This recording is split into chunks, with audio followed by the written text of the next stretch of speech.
Good afternoon, everybody, and welcome to a brand new episode of AIHR Live. I hope everybody is doing well this afternoon.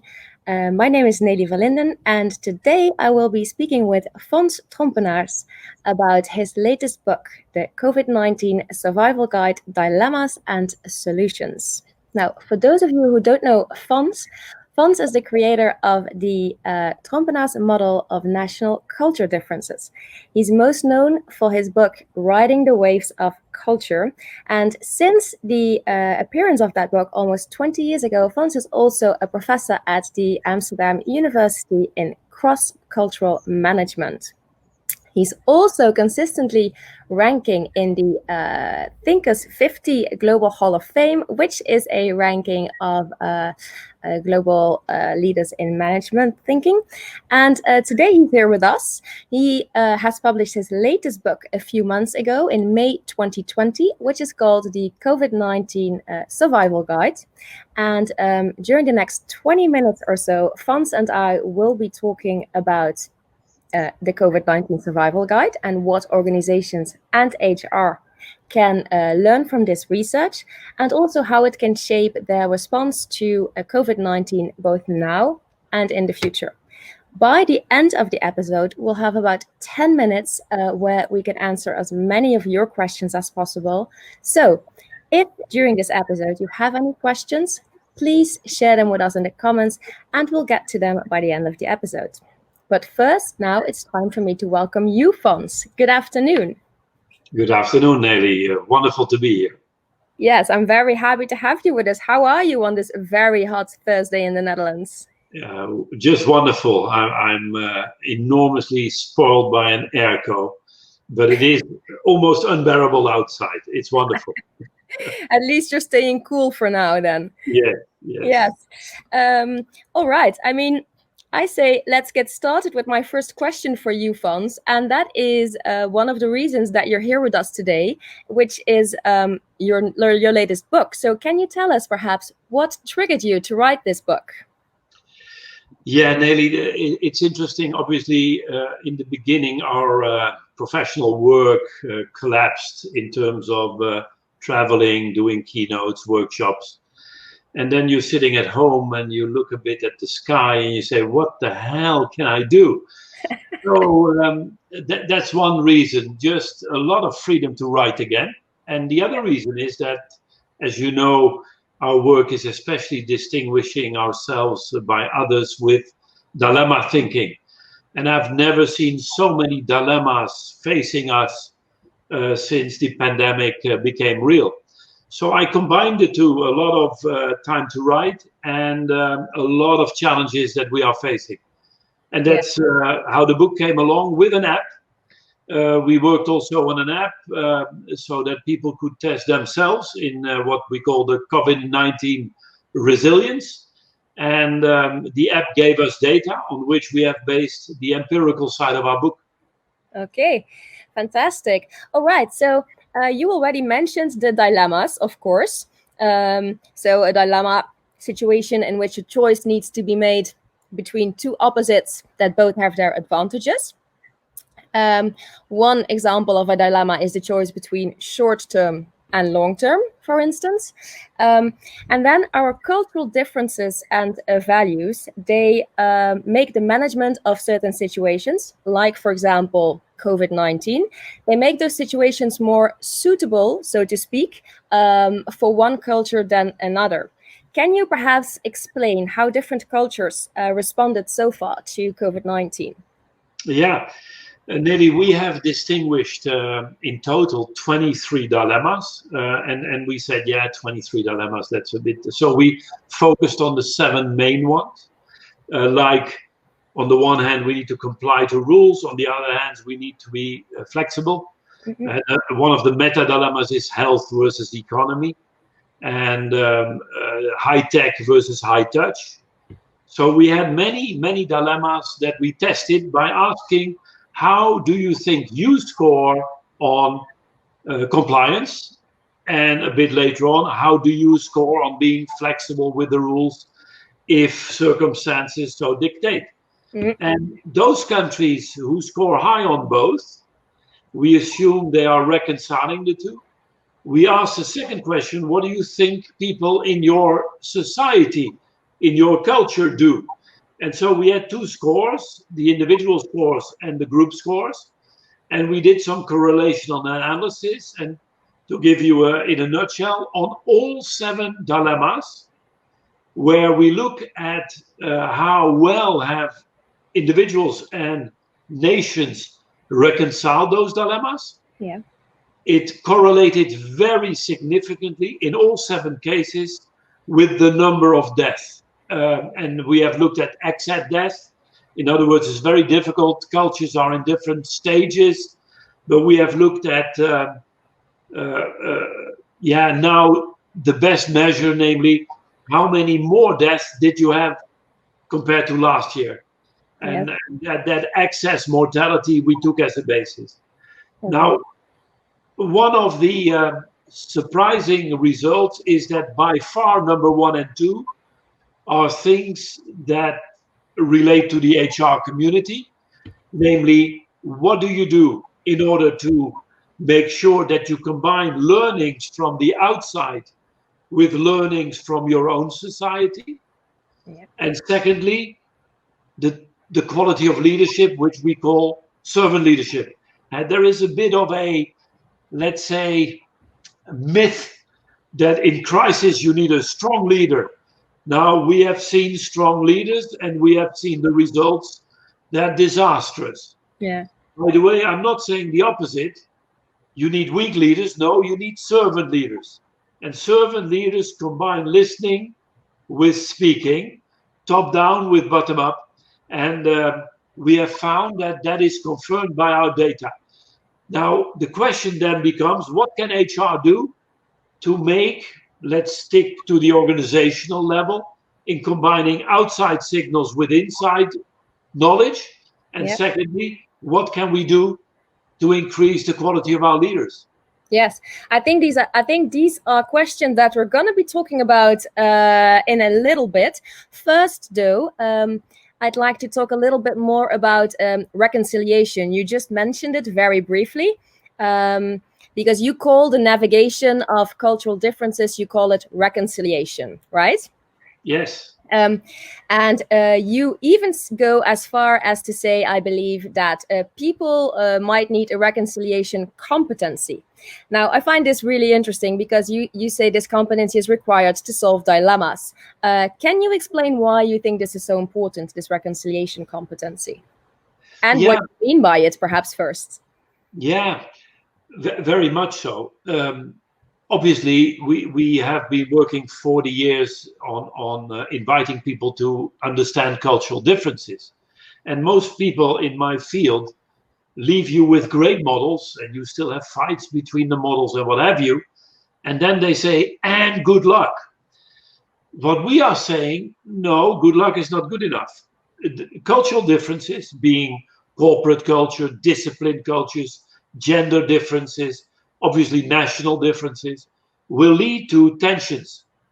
And we call them dilemmas, because a dilemma means that there are two opposites that you both like global versus local. Now, it's true that in the US, one talks easier about global than about local. While in France, it's more local rather than global, but you need both. And so what we have found is that choosing between two opposites, which is not reconciliation, is the worst you can do. Because if you only go global at the cost of local, you miss something. If you go local at the cost of global, you miss something. So reconciliation is the art of combining. And it's asking the question, what can I do locally that helps our company to become more global? And what can I do globally to make the company more sensitive to local demands? The final point is that it's not the same as compromise. In fact, compromise is as win-lose as making a choice. So reconciliation is combining opposites, which, by the way, leads into integrity, because integrity is creating wholeness through the integration of opposites. All right. Interesting. I can also see how this reconciliation is important for HR, because as you said, you can basically translate that also into an organization, and then I can see the relevance for HR. Now, if we look at this principle, so this reconciliation principle for HR, since we're also talking about HR, of course, today, how can it help them to make tough decisions in times of crisis or when they are under pressure? Could you perhaps share an example of that? Sure. If one of the highest correlations between dilemma reconciliation is focused on leadership, you remember, yeah. There is a wonderful story about a company in the US where the CEO said, because of Corona, the pandemic, we have to reduce costs. And obviously the easiest way, especially in a high labor intensive environment, which they were, and they are, is to fire people. And they calculated that they needed to fire 30% of their people to be break even. And in fact, he didn't do that. He went back to his people and he said, I need a cost reduction, let's say of 30%. Yeah. The best way to do it is fire 30% of you, unless you find a way of doing this in a better way. And by the way, you got a day. Now, it was a company of about 400 people. Yeah. They got together through Zoom and what have you, because they were working from home. And at the end of the day, they said, we have an agreement. The top will reduce their income by 30%, so that the bottom has to do a bit less. And by the way, dear CEO, if you would reduce a bit of your costs and we have a bit of less dividend, then we're all in great shape. Cutting a long story short, the CEO followed their advice and the company survived, and he never had such motivated people. Now, that is a reconciliation of what servant leaders would do, rather than just firing people. Fantastic example. Let me just quickly peek at my next question for you. So yeah, I mean, this is something that you also already touched on a few times now, but I'd still like to go into it a little bit more. And this is indeed the servant leadership that you talk about, because I can imagine if we think of a crisis, times of crisis, that indeed people would tend to believe that perhaps a strong leader is perhaps the best person to deal with those kind of situations. And instead, you indeed say that servant leadership may be the best option. So perhaps you can explain this a little bit more. For sure. Neelie, a servant leader is a bit like a good father or a good mother. Okay. Namely, they can be very strong, but their strength is not by shouting louder, right? A good father and a good mother is a strong person. But sometimes they play the horse with the child on their back, in my case with grandchildren. And suddenly you say, dinner is ready, we have to stop. So from a submissive role, you play suddenly the dominant role. And good children, I hope there are some, will immediately sense the seriousness of, and now we go to dinner. Yes. So first of all, one myth that a servant leader is a weak person, it's not true. It's like a good father, a good mother. Now, servant leadership, Greenleaf has defined it, is those who have one purpose in mind.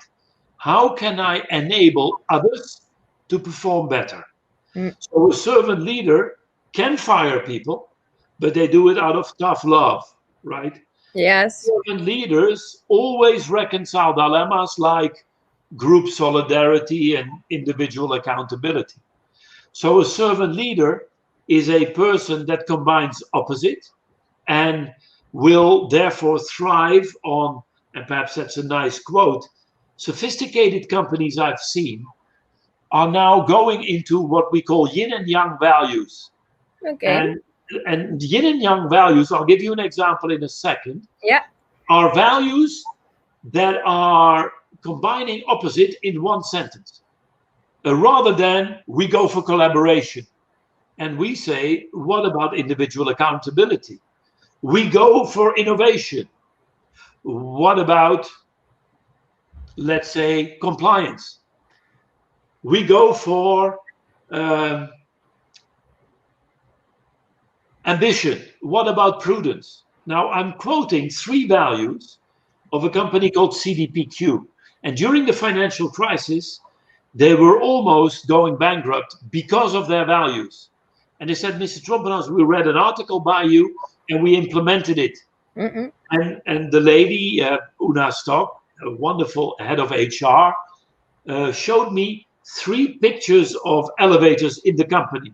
And on one door, they had the old values, ambition, and on the other door, prudence. On one door, they had innovation, rigor, collaboration, individual accountability. And what we have helped them with is what behaviors I want to see in your organization so you can use ambition to be more prudent, or you can be more prudent through ambition. Because if you're ambitious without prudence, you're reckless and it doesn't work.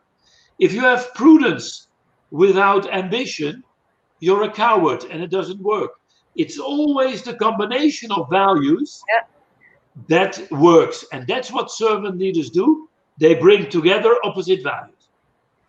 Yes. So basically what they do is they reconcile.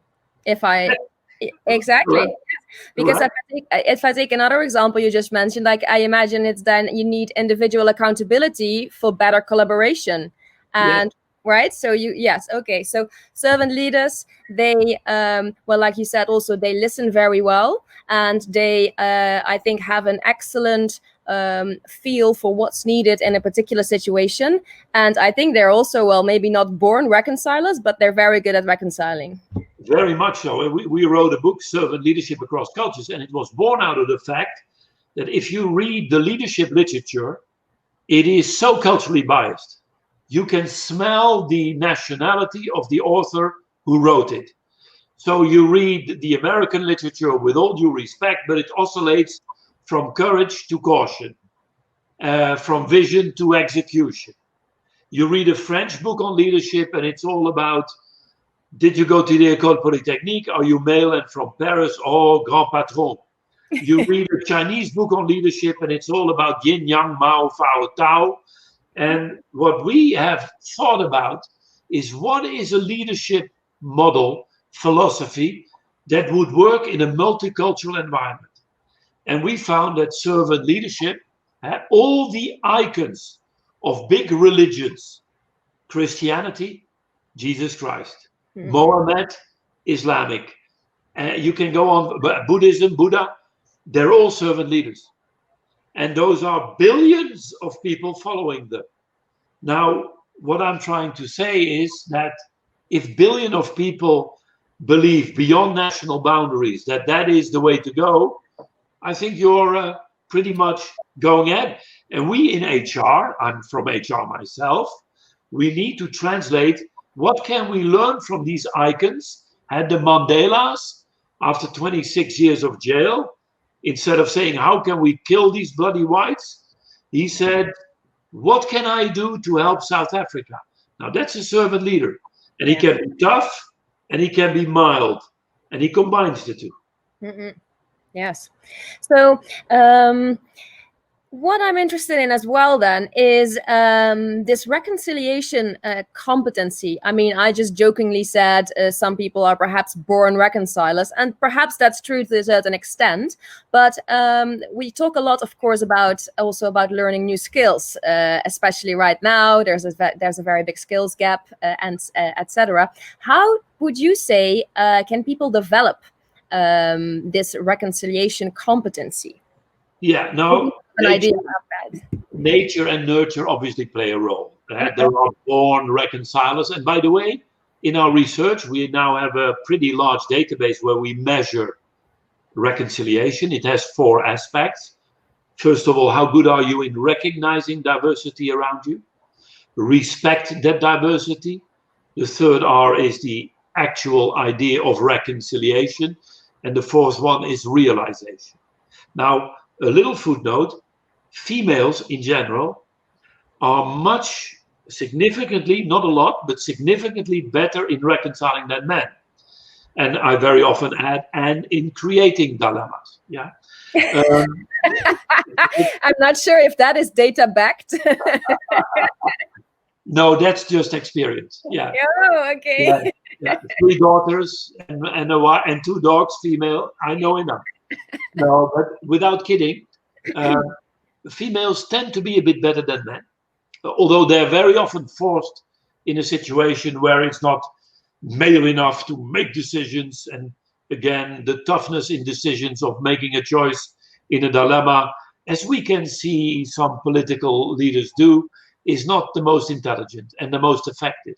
Now, what you can do to train this competence is, first of all, understand to ask other questions and the effectiveness of it.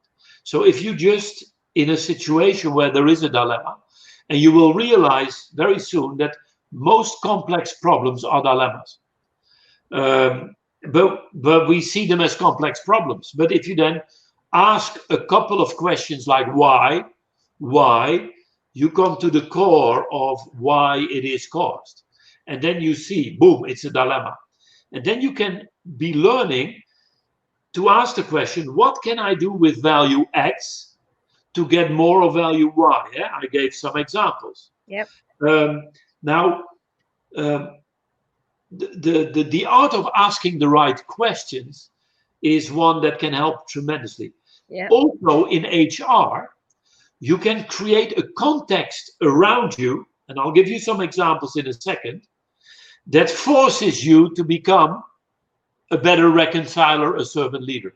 So, for example, I had HR experience in Shell, our Anglo-Dutch company, and we had a joint venture with the Japanese.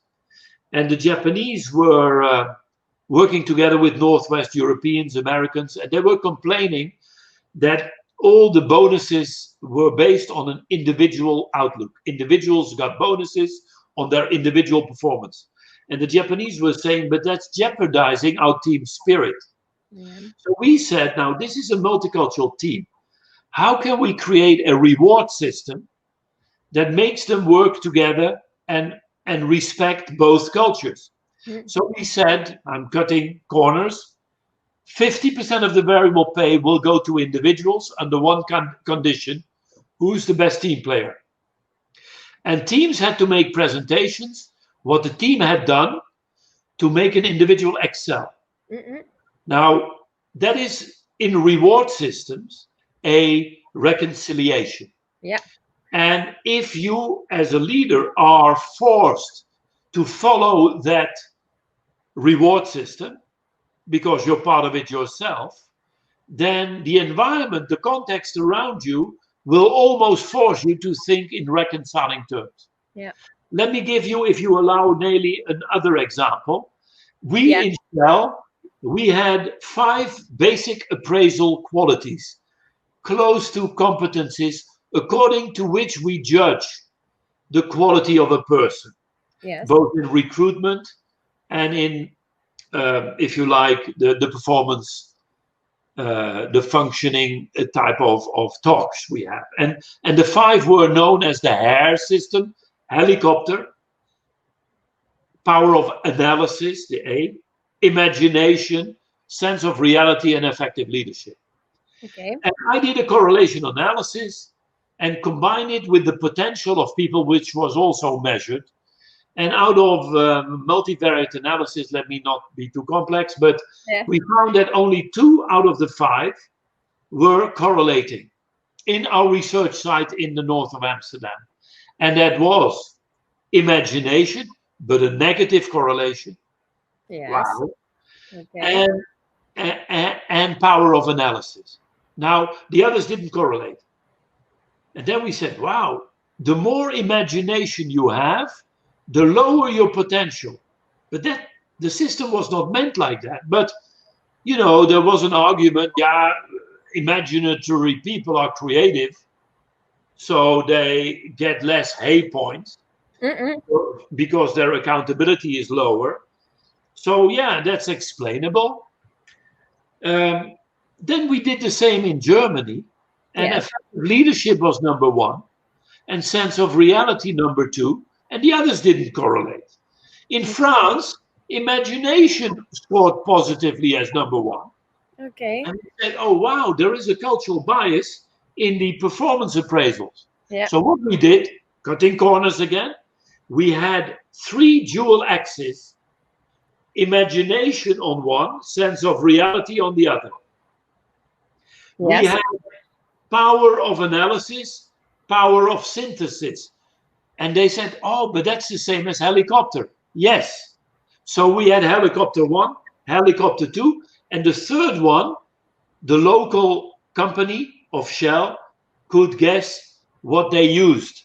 And some used the 2 thinking, feeling by Myers-Briggs.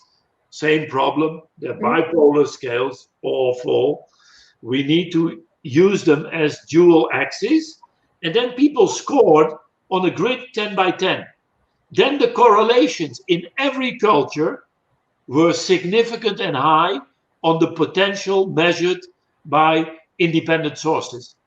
So that is an example of how by context, a performance system, you could stimulate people to think in, oh, power of analysis is not good enough. You need to combine it with power of synthesis, which is helicopter, the power to know the trees and to know the forest, etc., etc. Yeah.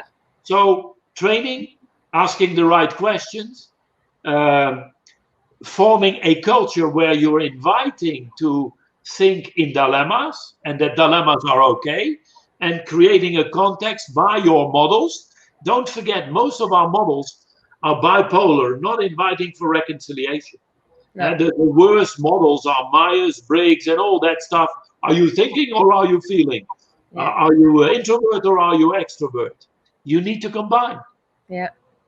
Okay, fantastic answer and also fantastic examples. Thank you. I have a few last ones, Fons, and then we can go to some audience questions because time is going very quickly. So going back to COVID now first. So what do you think that could be the main challenges for HR during a second or perhaps even a third wave? Let's hope this remains a purely theoretical question, but what do you see as the biggest challenges for HR?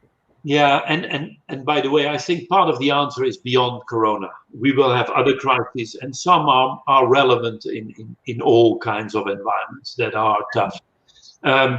Obviously, I would focus on leadership first. And what we are developing at the moment, and it will come out next month, is a new app which includes not only nationalities, but corporate culture. Is your corporate culture ready for the main dilemmas that not only we have found, but that your people are finding in your organization? And I think a very dominant one is digitalization, and we find here we are on a screen that a lot of people are sick and tired of the screen. They want to see people. Yeah. Now, if you want to see people, that's why it's a dilemma. You run the risk of health jeopardy. So what are the questions you can ask? What can I do with digitalization that deepens our relationships? And what can I do with face-to-face that makes our digital approach more relevant? So what we are trying to do in 4 areas through the app is to measure your dilemmas in the area of culture, and I gave some examples. Yeah. In the area of design, which includes physical design. Do you have enough plexiglass are there routes you need to walk to, etc. Yeah. But the dilemmas created by that on technology and on process. Out of the app, we'll do an analysis, the average of the company. It can be done by discipline. We will give you the top 4, 1 in each area, dilemmas. Yes. And we have developed a conference where within the organization, we can work on these dilemmas according to 6 steps. Okay. And the outcome is that not only the dilemmas are the result of people themselves rather than outsiders telling you, and secondly, the let's say reconciliations are made by people themselves as well. So that's what and I think HR can create an enormous energy in the organization by following that type of logic. Yes. Okay, so that basically sounds like a way to get indeed a custom analysis for what might be the top priorities in your organization right now to address, if I'm correct. Yes, Yeah. and you know, I've been working on the Dutch version because our book was so popular at a certain moment. We decided to translate it. We now have it available in 6 languages and within 2 weeks in 10 languages, Yes. including Japanese, Chinese, I don't know what, including the app. The app is in many languages. Yes. I've done the Dutch version with Alexander Crépin. I chose him because I knew him from my Shell times, and we have been discussing how to do this also digitally, which is not so easy, but I think we found quite some interesting solutions. Yeah, and then my last question from my side, Fons, is you know, when we look to the positive, where do you think, but perhaps these two are linked, where do you think that the biggest opportunities lie for HR in this era? Now, I think to go to the core is that finally, after 40 years of writing about it, people realize that the difference can be made in dilemma reconciliation. And that is true in values, in behavior, in models. If we think about, hey, we need both sides, and especially the interaction between both sides, then we can make an enormous difference as HR professionals. And that is true. And I gave you examples, performance management. You know, can I give you a last example? Yes, you can give me a last example if you like. Yeah, we had a big furniture making company that said, we want to, next to the normal competencies, measure people. Do their values fit our values? In other words, can we do value-based recruitment? So we developed an app that measures the values of the individual, the recruitee. We, by linguistic analysis, I don't want to get into detail, we measured the values of the company. Oh, they said, great. Then if the delta is too big between the two, we don't hire them. I said, wait.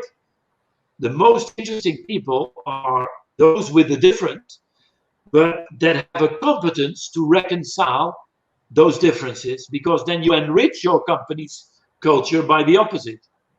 And they got it. So that's another example of how HR could develop all kinds of tools for their own company, but also, you know, we have some experience with it, and make a difference. Because if you recruit people on their values next to their IQ and what have you, you're in great shape. Yes. Okay, so we have a little bit of time left, Fons, so I'm gonna throw a few audience questions at you right now, if that's okay with you. Yeah. The first question here that I have is, how can HR help encourage reconciliation within organizations? Yeah, I believe that it's trainable. There are workshops we have developed around it. In fact, if you follow the 6 steps very quickly, what is the dilemma? HR can help in gathering dilemmas by interviews, whatever. That's step number 1. Step number 2, also a support that HR can give. I know companies on every flip chart, they have a dual axis to remind people that might be a dilemma rather than a line. No, a dual axis. And that is called charting the dilemma, step number 2. Step number 3 is stretching the dilemma. What are pluses and minuses on both sides? Then summarizing the negatives by what we call epithets. Epithets are the extreme cases, 1, 10, 10, 1, where you don't want to be. So if the dilemma is global versus local, an epithet for global is my way or the highway. An epithet on local is the Tower of Babel. Yes. Now, finally, step 5 and 6, reconciliation. We have 9 approaches. It can be taught, but the essence is, what can I do with value X that helps me to go to value Y, and vice versa, depending on where you're coming from. And then finally, sometime, what are the action points that we can take to get there? Now, these are the 6 steps that are trainable, and we have seen organizations that took it seriously, supported by contextual differences, reward systems, value-based recruitment, and what have you. You can do it. Okay, fantastic. I have another question here. That is, we're very focused on data-driven decisions. What role can data play in reconciliation? Very good question, by the way. Evidence-based HR is very necessary. If we talk about culture, we measure it. If we talk about dilemmas, we measure it. Where are you, where you want to go, and you do monitoring. We, in our database, have 42,000 dilemmas.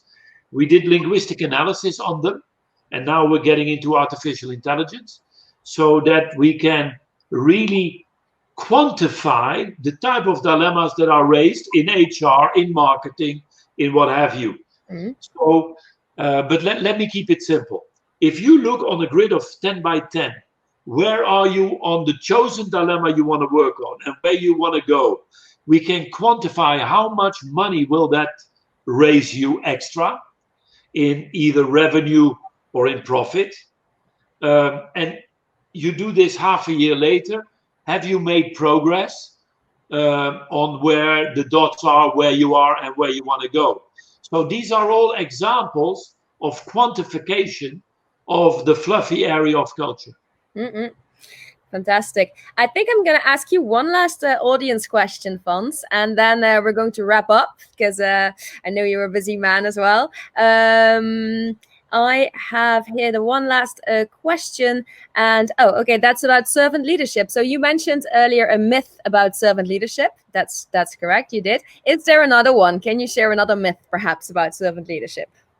Yeah, now one myth to re-emphasize is that they're weak people. Servant leaders can fire people. They can be tough like a nail.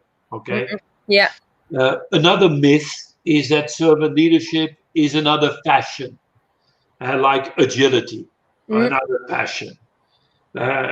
We had to comply to be stable, and now suddenly it's agile. I have good news for you. You need both. Now, I'm saying this because servant leaders have been there all the time. And let me finish with the story to show this. Jesus Christ, one of our heroes, was walking on a road and sees a man crying. And said, "What's the matter?" He says, "I'm paralyzed, I can't walk." He says, "Stand up and walk." And he could walk. Jesus happy, the man happy. He walks on, sees a female crying. Said, "What's the matter?" "Oh, I'm blind, I can't see." "Open your eyes and see." She could see. Oh, the Jesus happy, she was happy. And he walks on, sees another man crying. He said, "What's the matter?" He says, "I'm a Dutch HR manager." And Jesus said next to him, both cried. Yeah.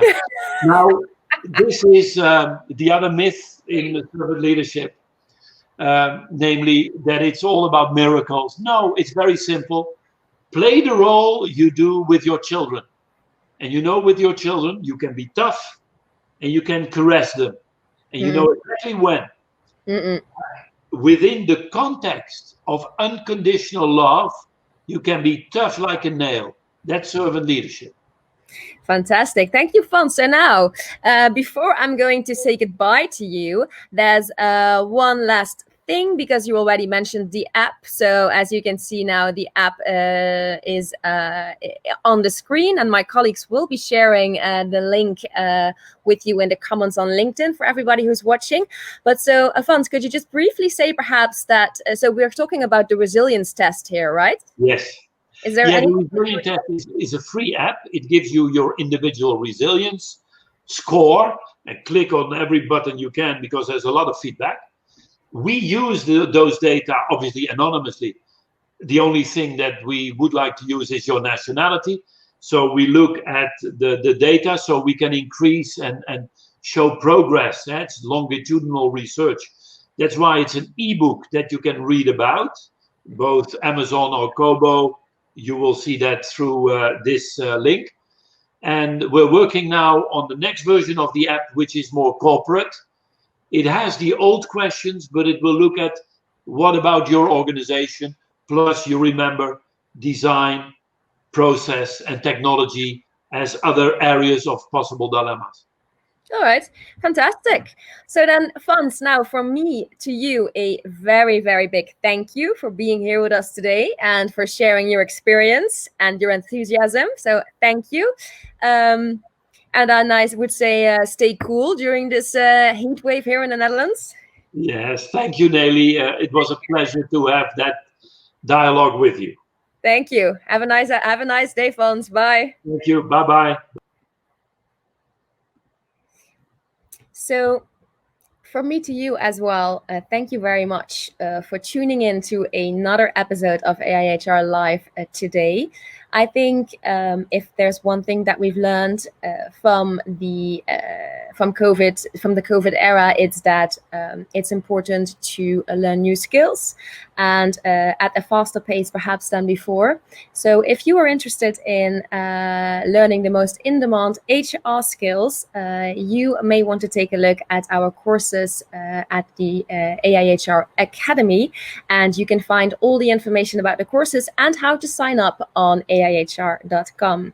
Once again, thank you very much for watching. I hope to see you soon for a new episode of AIHR Live, and until then, stay safe. Goodbye.